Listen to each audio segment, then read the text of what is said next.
सेवा चयन आयोग के हमारे साथ हैं संतोष बडोनी जी। हम लोग बहुत सारे मुद्दों पर बातचीत करेंगे, चर्चा करेंगे कि नौकरियों को लेकर के, सरकारी नौकरियों को लेकर के इस वक्त जो है सरकार की तरफ से लगातार जो है भारतीय जनता पार्टी के जो मुखिया हैं वो कह रहे हैं कि 24,000 पदों पर जल्द नियुक्ति होने वाली है। किन किन पदों पर ये नियुक्ति होने जा रही है, क्या पूरा प्रोसेस चल रहा है, कितने युवा आवेदन कर रहे हैं, इन सारे मामलों पर हम लोग बातचीत करेंगे संतोष बडोनी जी के साथ। संतोष बडोनी जी इस वक्त हमारे साथ मौजूद हैं और सबसे बड़ी बात आपको बता दें कि सरकार जिस हिसाब से लगातार दावा कर रही है कि 24,000 जो पद हैं उन पर जल्द से जल्द चुनाव से पहले जो है नियुक्तियां कर दी जाएंगी। सर बहुत बहुत स्वागत है आपका पहाड़ टीवी पर। सर पहला सवाल ये कि 24,000 नियुक्तियां और इस बीच लगभग कितने पदों पर लगभग नियुक्ति निकल चुकी है और कितने युवा आवेदन कर चुके हैं? इस बीच लगभग आयोग को 10,000 पद मिल चुके हैं और आगे भी मिलते जा रहे हैं और इनमें से लगभग 7,500 पदों पर हम विज्ञापन निकाल चुके हैं जी।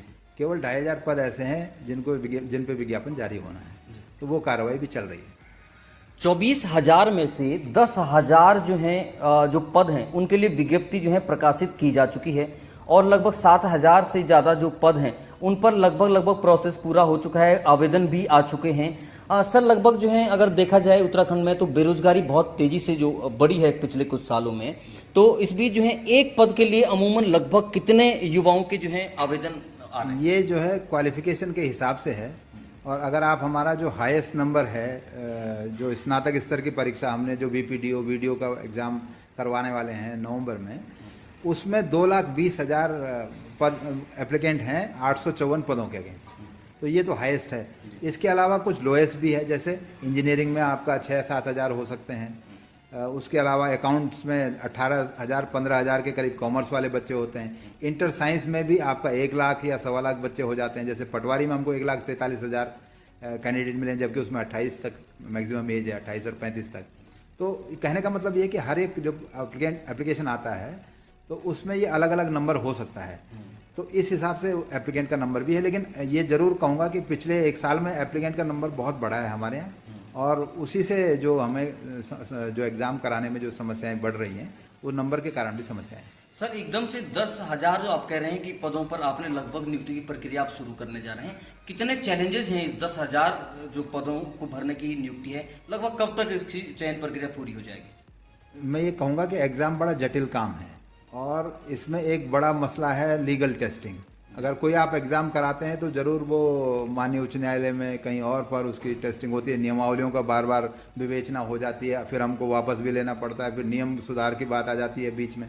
तो जब आप सिलेक्शन प्रोसेस में आते हैं तो तभी बच्चे भी सेवा नियम वगैरह देखते हैं और उनका विश्लेषण करते हैं। आप नियमावली जारी कर देती है राज्य सरकार तो वो उसको नहीं पढ़ते, पर हमारा विज्ञापन पढ़ते हैं, तो उस वक्त सब चीज़ें आ जाती हैं। तो वो उसी से शुरू हो जाता है कि कभी कभी विज्ञापन वापस लेना पड़ता है, कभी कभी एक्सटेंड करना पड़ता है, कभी कभी एग्ज़ाम सेंटर्स नहीं मिल पाते हैं, तो और कभी कभी एक्सपर्ट्स नहीं मिल पाते हैं, राइट एक्सपर्ट्स जिनसे हम एग्ज़ाम जिन पे हम डिपेंड हैं एग्ज़ाम कराने के लिए।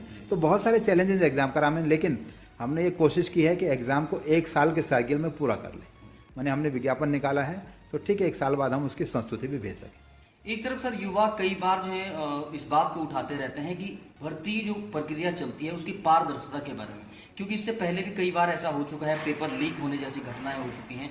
तो पारदर्शिता के लिए किस तरह की सर जो है एक्शन प्लान जो है आपकी तरफ से बनाया गया? ये जो बात आई है कि पेपर लीक होना, ये सामान्य बात नहीं है, अब रेयर बात है मैं ये कहूँगा, क्योंकि हमने 80 एग्ज़ाम करा लिए। मेरे वर्तमान आयोग जो कार्यकाल है, आयोग ने 80 एग्ज़ाम कराए हैं और ऐसा मामला केवल 3 मामलों में आया है कि जहाँ पर कुछ पेपर लीक तो खैर कोई भी साबित नहीं हुआ, केवल एक फॉरेस्ट गार्ड के मामले में पेपर लीक की घटना हुई थी जिसमें ब्लूटूथ के माध्यम से नकल हुई थी।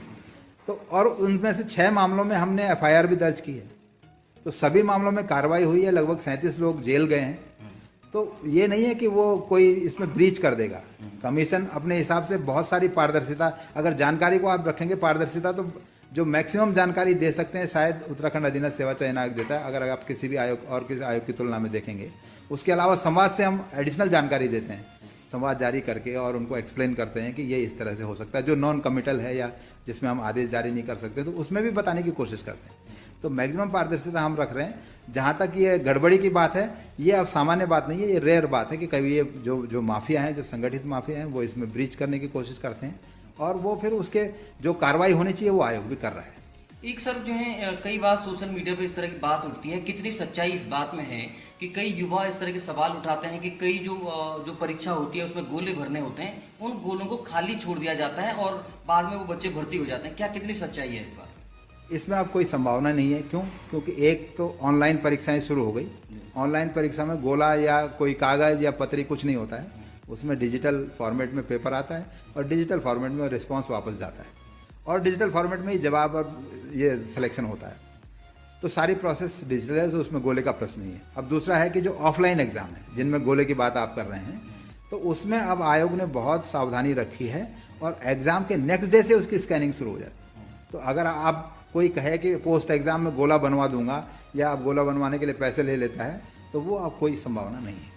सर एक बड़ा सवाल है कि कई बार ये सवाल भी उठ रहे हैं कि विभाग जो है अपनी तरफ से जो रिक्त पद हैं उनकी सूची जो है समय से नहीं भेज पा रहे हैं शासन को, और इस वजह से आपके पास भी बहुत एक रुक रुक करके जो है ये पदों की संख्या आ रही है और कहीं ना कहीं इसमें थोड़ा सा देरी भी हो रही है। क्या कहेंगे सर? ये जरूर है, क्योंकि एक जो विशेष ड्राइव चली है वो बहुत टाइम बाद चली है। तो और दूसरा एक जरूरी चीज़ विभागों के सामने होता है रोस्टर देखना। रोस्टर माने रिजर्वेशन देखना कि पीछे जो मैंने भर्तियां 20 साल में कर ली हैं वो उनमें क्या रिजर्वेशन की स्थिति आ रही है, उसी स्थिति के आधार पे आगे अधियाचन तैयार करते हैं। दूसरा कठिनाई क्या आती है कि इसी समय जब भर्तियां होती हैं तो उनके पास नियमों का भी चैलेंज आता है कि नियम मेरा ठीक नहीं है, उसको ठीक करना चाहिए। जैसे आप फॉरेस्ट गार्ड का मैं एग्जाम्पल लूँगा, फॉरेस्ट गार्ड में हुआ कि इंटर साइंस वाला भरेगा, जैसे ही विज्ञापन निकला उसका विरोध तत्काल आ गया कि भाई इंटर साइंस क्यों, सारे इंटर वालों को मौका दीजिए, सारे सब्जेक्ट वालों को। तो फिर उसे नियमावली में संशोधन हो गया। फिर अगला संशोधन क्या हुआ, जब वो 1.5 लाख फॉर्म आ गए तो ये हुआ कि फिजिकल पहले होना चाहिए, 1.5 लाख का फिजिकल पहले कैसे कराएं, नियम में है कि पहले फिजिकल होगा फिर रिटर्न होगा। तो फिर वो नियम भी अमेंड हुआ भर्ती के दौरान ही। तो इस तरह के चैलेंजेस भी हैं जो उनके लिए नियोक्ता प्राधिकारियों के लिए थोड़ा कठिनाई है, लेकिन मैं समझता हूँ कि इस बीच काफ़ी तेज़ी से अधियाचन हमें मिले हैं और उन पर कार्रवाई भी समयबद्ध हो रही है। कई बार सर जो है रिक्त पद निकल जाते हैं और उसके बाद जो है वो भर्तियां कहीं ना कहीं हाई कोर्ट में कोर्ट और कोर्ट कचहरी के बीच फंस जाती हैं और युवा इसमें लगातार पिसते चले जाते हैं। कई ऐसी विज्ञप्तियां हैं जो आज भी पेंडिंग चल रही हैं, इस बारे में क्या कहें? ये एक गंभीर मामला है हमारे लिए भी। मैं आपको ये बताना चाहूँगा कि जब से हमने पिछले 4 साल से ये तेज़ी से भर्तियाँ की हैं तो उतनी तेज़ी से रिट पिटिशन भी बढ़ी हैं और इस समय लगभग 358 पिटिशन हम लोग देख चुके हैं हाई कोर्ट में 4 साल में। तो आप समझ सकते हैं कि एक साल का एवरेज कितना है, लगभग 70-80 का एक साल का रेट का एवरेज है। तो एक हमारे लिए ह्यूज काम है। लेकिन बच्चों को मैं बताना चाहता हूँ कि जितनी भी रेट उन्होंने कही हैं अभी तक किसी में भी उनको रिलीफ नहीं मिला है। तो वो बच्चे जो रेट कर रहे हैं, जो 1 नंबर से अटक जाते हैं, 2 नंबर से अटक जाते हैं, किसी और रूल को लेके, किसी प्रश्न के चैलेंज को लेके जो रेट कर रहे हैं, तो वो रेट मेंटेनेबल नहीं होती हैं, केवल वो डिले करती हैं, बच्चों का भी डिले करती हैं और आयोग के लिए भी एक बहुत बड़ा काम बढ़ाते हैं। तो आपके माध्यम से मैं बच्चों से भी अनुरोध करूंगा कि वो रिट पिटिशन में जाने के बजाय आयोग से अपना, क्योंकि आयोग ओपन है सुनवाई के लिए, आयोग सबकी बात सुन रहा है, आयोग को आप ईमेल से, व्हाट्सएप से अपना मैसेज दे सकते हैं। तो वो आप हमको पहले ये फोरम को आप खारिज करेंगे, उसके बाद ही, और जो नियम है वो नियम है। जैसे अभी एक मामला आया कि LT वाले एग्जाम में बच्चों ने कहा साहब हम बुकलेट सीरीज नहीं भर पाए, तो हमने क्लियर कहा कि जो बुकलेट सीरीज नहीं भर पाए उसकी कॉपी जांच नहीं हो पाएगी। तो अगर आप इसके लिए कोर्ट जाएंगे तो शायद ही आपको कोर्ट में रिलीफ मिले। लेकिन जो चीज़ें हमने स्पष्ट कर दी हैं उसको आप समझने की कोशिश करें कि ऐसा क्यों है। इसके लिए मैं संवाद भी बार बार जारी करता हूं कि सीरीज भरना कितना जरूरी है, हम क्यों नहीं हम उसमें विचार कर सकते। आपने सर इसके लिए एक ऑनलाइन समाधान के लिए भी जो है कुछ एक वो एप्लीकेशन बनाई है ताकि युवा जो है उस पर सीधे अपने समस्याओं को डालें और आप लोग उनको सॉर्ट आउट करने के लिए। बिल्कुल, उनके फीडबैक के लिए हमने एक कॉलम रखा है। अगर कोई नोटिफिकेशन हम दे रहे हैं, कोई जानकारी दे रहे हैं, तो उनका फीडबैक के लिए हर उसमें कॉलम है। संवाद के पेज पर भी उनके फीडबैक का एक कॉलम है, तो वो अपना फीडबैक देते हैं और हम उससे रिस्पॉन्ड भी कर रहे हैं। लेकिन वो अनावश्यक उसमें मतलब पिटिशंस में जाएंगे तो उनका बहुत सारा खर्चा होने वाला है, बहुत सारा समय चयन की प्रक्रिया में लगने वाला है और बहुत सारा काम उनको भी और हमको भी करना पड़ेगा। कितनी भर्तियां होंगी सर, लगभग कितने पद ऐसे होंगे जो इस समय जो है कोर्ट कचहरी के चक्कर में, हाई कोर्ट के चक्कर में इस वक्त जो है अटके पड़े? एक भर्ती तो JEE टेक्निकल की है जो अभी भी उसमें कोर्ट में विचाराधीन है।